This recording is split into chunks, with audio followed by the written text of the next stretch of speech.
मैं 4-5 दिन पहले यहाँ आया था। रदर मेरा ख्याल 1 वीक भी हो गया और शायद मुझे ध्यान नहीं। जी। तो उस वक़्त कोई इशू था मेरे दिमाग में।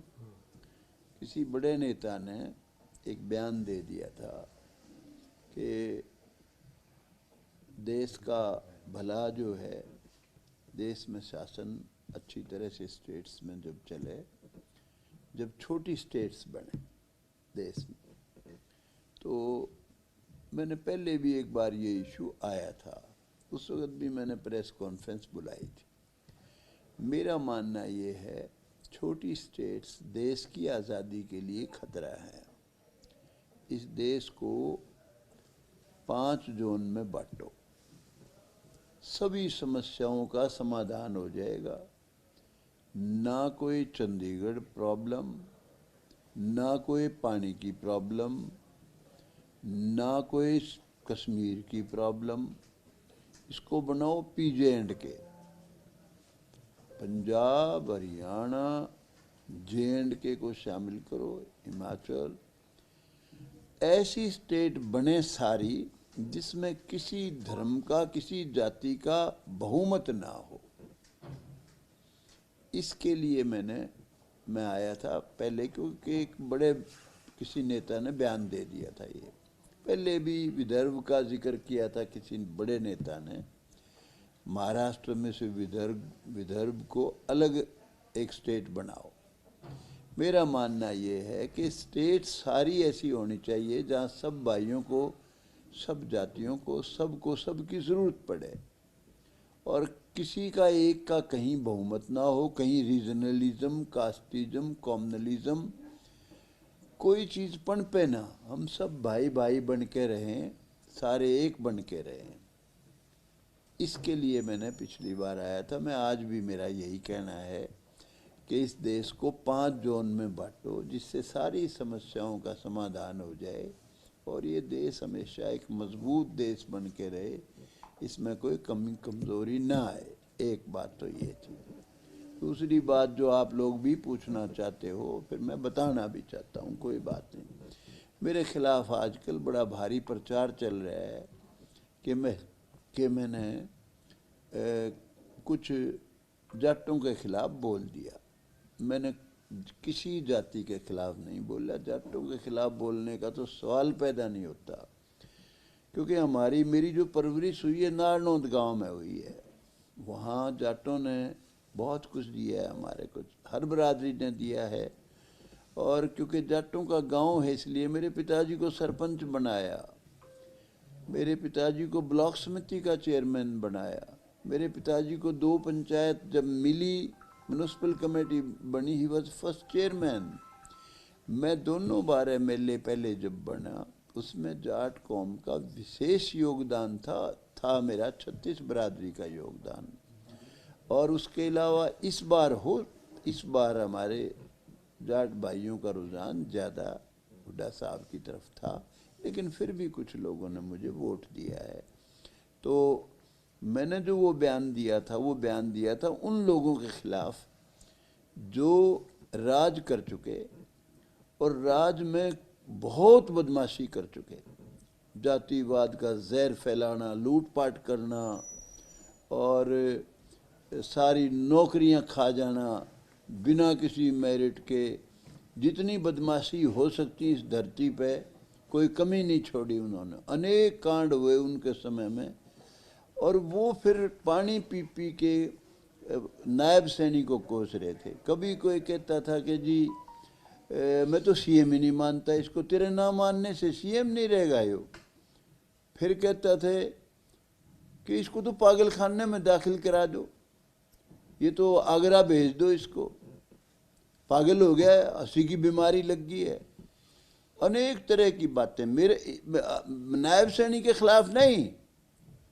चौधरी रणबीर सिंह यूनिवर्सिटी बनी है, उसका नाम भी इस तरह ले, रणबीर जैसे, चौधरी रणबीर सिंह जैसे उनका पोता लगता हो, रे रणबीर वाली यूनिवर्सिटी रहे। इसी तरह से कभी हुड्डा को भी उन्होंने सम्मान नहीं दिया। वो बस उनका ये है कि राज ये गया तो गया कैसे, आओगा कैसे। और कोई बात है नहीं कुछ भी। वो मेरे खिलाफ अनर्गल प्रचार कर रहे हैं। बताओ मैंने किस कौम का नाम लिया? किसी कौम का नाम लिया मैंने उन लोगों का नाम तो नहीं लिया, लेकिन कया सिर्फ उन्हीं को था जो वाहियात का प्रचार नायब सैनी के खिलाफ कर रहे थे और जो किसी के खिलाफ किसी को बर्दाश्त नहीं कर सकते। इतनी सी बात थी और इससे फालतू कोई बात आपका इशारा अभय चौटाला की तरफ था। देखिए मेरा जो लोग, अब ये कौन कौन लोग कह रहे हैं, कौन लोग प्रचार करते हैं, ये स्पष्ट कर दो ना, स्पष्ट करने के लिए स्पष्ट बैठे में हो क्या आप। कसर रहेगी? उनके राज में कितने कांड हुए बताओ? नहीं, उन्हीं के लिए कह रहे हो ना। और किसके लिए कह रहा हूँ? वही कंडेला कांड किसके टाइम में हुआ? अमीर सिंह हत्याकांड किसके टाइम में हुआ? मैम कांड किसके टाइम में हुआ? अभी एक ऑफिसर आईपीएस अफसर था, उसने बयान दिया था यादव ने, उसको बुला के उसको जूते मारे। ऐसे ऐसे तो रोज कांड करते थे। उसका रिजल्ट ये था कि जब उनका राज हटा उसके बाद 9 एमएलए बने थे, पूरे भी नहीं बने विधायक, कोई अपोजिशन का नेता भी बन जाए। और बड़ी बरादरी का हमारे अकेले चौटाला साहब थे। उसका नेट रिजल्ट ये लोगों ने रिजेक्ट कर दिया बहुत बुरी तरह से। अब वो फिर कोशिश में है कि किसी तरीके से राज मिल जाए, किसी तरह से सारी बरादरी इकट्ठी हो जाए दोबारा। फिर जिस तरह चोई देवीलाल का साथ दिया था किसी ज़माने में, या किसी ज़माने में जब समझौता हुआ था वाजपेयी जी का, बीजेपी का और चौटाला साहब का, वो पोजीशन फिर आ जाए। कभी नहीं आएगी ये सब कितनी कुछ कर लो, जितने भी सब खत्म हुए लोग हैं वही ज्वाइन करेंगे। नंबर 1। नंबर 2, आप देख लेना, वैसे तो समय को क्या मंजूर है किसी को कुछ नहीं पता, लेकिन इस पार्टी का कभी भी राज नहीं आओगे। अब की बार तो 2 बन गए, अगली बार तसल्ली करना शायद 1 भी ना बने। जेजेपी जितने रह जाएंगे। अरे किस तरह की बातें करते हैं ये लोग, किस तरह का इनका। और मेरे खिलाफ अब युद्ध छेड़ रखा है, इन्हीं के चेले चपटे हैं सारे। एक आध बावड़ा है वैसे ही बिना मतलब के। बताओ, मैं तो अब हर अच्छी बात की हमेशा तारीफ करता हूँ। लोगों ने, कईयों ने कहा जी मुझे बुलाया था जींद वाली जो चौधरी रणबीर सिंह यूनिवर्सिटी है उसमें एक बार चीफ गेस्ट के तौर पर, अभी कुछ दिन पहले बुलाया था। तो लोग ये कह रहे थे जी उनका नाम क्यों रखे? अरे मैं कहा फ्रीडम फाइटर थे, देश भगत थे। पाकिस्तान की 4 जेलों में भी उन्होंने जेल काटी, आज़ादी की लड़ाई में हिस्सा लिया। हर देश का जो भी शुभ चिंतक है उसका सम्मान करना चाहिए। तुम उसका सम्मान नहीं कर सकते। दादा, लेकिन आप तो कुछ वो जाट संगठन के लोग भी विरोध कर रहे देखिए मैं बताता हूँ, मेरे से गलती भी हुई है, मैं गलती स्वीकार करता हूँ। मेरी भाषा जो थी, मेरी भाषा ठीक नहीं थी। मेरे मुंह से जो निकला, मुझे ध्यान भी नहीं रहता, 80 बरस की उम्र होगी, कई बार कई चीज़ें ऐसी निकल जाती हैं, वो गलत निकल गई। उसके लिए मुझे दुख भी है, उसके लिए मुझे अफसोस भी है। उसका मुझे कोई खुशी नहीं कि मैंने क्या निकाला, लेकिन जो मैंने कहा हरफ हरफ सही है, 100% सही है, एक भी हरफ गलत नहीं किया। शिवाय ये जो मेरे से गालियाँ, जो भी अपशब्द निकले हैं, वो तुम्हारी भाषा में ही है। लड़का अगर खुद का लड़का अगर कहीं इधर उधर हो गया, पूछा रहे वो कहाँ गया रे, वो तो बाबू फलानी जगह गया। फिर थोड़ी देर में फिर पूछेगा, अरे कड़े मर गया, कि उसने मारना चाहो, कड़े मर गया। फिर कहेगा अरे बेट तो पंदा ही नहीं, भाषा है हमारी ये। और ये गलती मेरे से हुई है, उसका मुझे दुख भी है। ठीक है। लेकिन जो कही है, जितनी बात मैंने 100% सही, एक एक बात सही कही है, उसमें कहीं कोई कमी नहीं। समाज के लिए थी या एक नेता के लिए थी? सिर्फ उन लोगों के लिए थी जो लोग नायब सैनिक को कोस रहे थे उस वक्त, और किसी को अपने अलावा किसी राज को बर्दाश्त नहीं कर सकते। वो भूपेंद्र हुड्डा को भी इसी तरह गालियां देते हैं, उसके पिताजी को भी अपशब्द करते हैं। वो तो जो लोग इसको कौम का रंग दे रहे हैं वो वाहियात का रंग दे रहे हैं। कौम को बहुत प्यार करता हूँ, जाट कौम में बताओ क्या कमी है। किसानी करते हैं तो देश का पेट भरते हैं, सरहद पर लड़ते हैं तो देश की रक्षा करते हैं, और हमारा तो भाई सारा जीवन इन्हीं में गुजरा है। प्यार करता हूँ दिल से। मेगा ज्वाइनिंग करवाई है, क्या आपको लगता है कुछ रिवाइवल हो सकता है लगातार? बेटा मुझे एक बात बताओ, मुझे तो नहीं पता किसने ज्वाइन करी है, अभय सिंह ने कहा है, बढ़िया। लेकिन मैं ये कहता हूँ जिसने भी ज्वाइन करी है उसके ज्वाइन करने से पहले क्या पोजीशन थी, अब क्या बदलाव आ जाएगा मुझे बताओ। अब और भी ज्वाइन कराए हैं पहले, उनसे क्या फर्क पड़ गया? या तो यूं बताओ उनके ज्वाइन करने से कोई आंधी चल गई हो। मानता हूं कोई आदमी ज़्यादा असरदार अगर ज्वाइन करता है तो उसका प्रभाव तो पड़ता है। मुझे पता नहीं किसने, पिछली बार तो आप भी चले गए थे। मुझे पता नहीं, विधायक जी मैं चला गया था, मैंने तो सरकार बना दी उनकी, 10 MLA बन गए। और मुझे जब कहता था दुष्यंत कि जी आप इलेक्शन लड़ लो, आप बार बार कहते हो मैंने बनाई, तजुर्बा कर लिया, 5वीं पोजीशन पर आया था इस बार। उस वक्त तो 48,000 से हराया था मिसेस बीरेंद्र सिंह को, जब मैंने साथ दिया जब 10 MLA बने थे। अब की बार एक भी नहीं बना पाए। मैं नहीं कहता मुझे कोई, I am not proud of anything, लेकिन हर आदमी का जिसका आधार होता है, जो ईमानदार अच्छा इंसान है, उसका फ़र्क तो पड़ता है। अब आज का मुझे पता नहीं है कौन कैसी ज्वाइनिंग है ये। आज अगर कोई ऐसे लोग भी शामिल हो गए हों जिनका काफ़ी असर हो, देखो आदमी तो चाहे एक भी आता है, एक का भी असर पड़ता है, लेकिन उससे कोई आंधी चल पड़ेगी एकदम चौधरी देवीलाल वाली 1987 वाली, ऐसा तो मुझे कोई लगता नहीं भाई। ऐसा तो कोई आपने अभी अभय चौटाला को लेकर कहा कि उनके जिस तरीके से बयान है उसको लेकर आपने वो बयान दिया था। अब जो भी पिछले दिनों चला है, उन्होंने आज प्रेस कॉन्फ्रेंस में स्पेसिफिकली इस बात का जिक्र किया कि जो आप कह रहे हैं वो समाज में जहर घुल रहा है, और जो अभी सेशन आएगा वो इस तरीके से करेंगे कि आपको विधानसभा के अंदर सदन में माफी मांगनी पड़ेगी। मैं तो आज ही मैंने खेद प्रकट कर रहा हूँ। मैंने जो कहा है उसके लिए मुझे दुख है। एक बार थोड़ी कहा मैंने, कमाल है, मेरे से कोई गलत शब्द निकल गया उसको मैं महसूस करता हूँ। आप माफ़ी की बात कह रहे हो, मैं दिल से महसूस करता हूँ। और इसमें आधा कसूर तो हमारी भाषा का भी है, जो मैं बता चुका हूँ अभी आपको। आप अगर कोई गांव की उससे हो, अब अगर आप गांव के पैदा हुए हो, आधी बार तो आप वैसे ही गाली देते हो। हम तो जब भी आपस में छोरे खड़ा मर गया रहे। वो ठीक है दादा, अभी भी आप बोल रहे थे, अभी भी आपने गाली निकाली। जब आप विधानसभा सेशन में होते हो तब एक भी गाली नहीं निकलती? निकलती है, नहीं कब निकलती? खूब निकलती है, कमाल है। सारे जैसे जब भी मजाले है मेरा, आप भी रहेंगे। तुम्हारे जो TRP बने हैं इसी बात की बने हैं, और क्या करने बने हैं। मैं अगर नहीं बोलूं तो आपकी कौन सी TRP बनेगी बताओ? आप मेरी इंतजार करें, जाओ ये कब के बोलेगा। मैं देखिए, मैं सुनो, मैं हमेशा वो बात कहता हूँ जो मुझे सही लगती है, और मुझे बहुत चीज़ें हैं, मैं अभी इनके बारे में कुछ नहीं कहना चाहता, बहुत कह लिया मैंने। लेकिन अगर इतनी बातें जानता हूँ,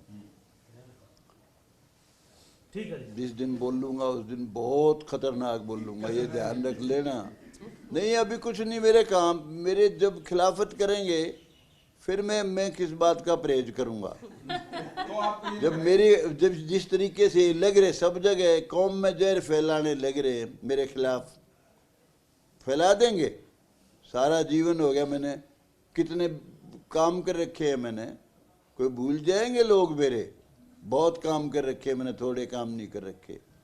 मैंने कोई जातिगत कोई काम नहीं किया, सबका कराया है मैंने। जो यार लग रहे हैं जाति में जहर घोलने के, समाज गलत लग रहे हैं, ये वाहियात लग रहे हैं, ये जो लग रहे हैं मेरे खिलाफ आरोप बिल्कुल गलत है। वो बच्चा बोल रहा था, वो लड़का इंदू राज, वो कह रहा था जी आप बिच्छू वाला सांप वाला रोल अदा कर रहे हो। मुखा बेटा तेरी बात का कोई बुरा नहीं मानता मैं, लेकिन मैंने जाट कौम को नहीं कहा।